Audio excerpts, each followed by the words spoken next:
Mario Rodriguez took up fencing as a way to stay busy and positive after his amputation put him in a wheelchair. And what started as a hobby turned into a second professional career.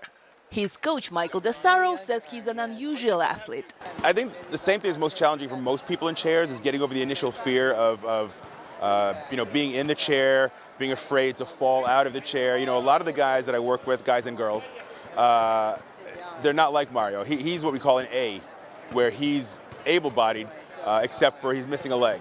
But everything else is pretty strong. A lot of the people that we work with are Bs and Cs, which means they're actually stuck in a wheelchair, and that's their only way of mobility.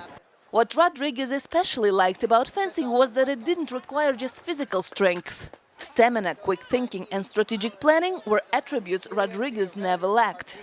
Unlike in the traditional sport, wheelchair fencers are always at a fixed distance from each other, and the attacks are limited to forward lunges.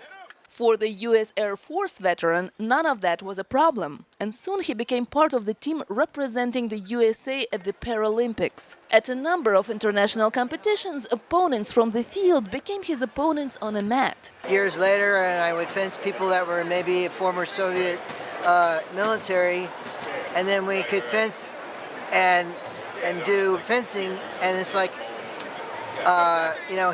he would get a touch on me, I'd get a touch on him, he would win, I would win, but afterward we could pat each other on the back, shake hands, and have a beer together, and that was so much better than before when, we were enemies. Rodriguez, who was a Russian translator in the military, has made many new friends, and he's found a new passion, coaching other talented fencers who share his love for the sport.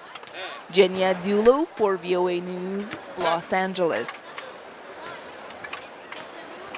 Oh, Zach, right.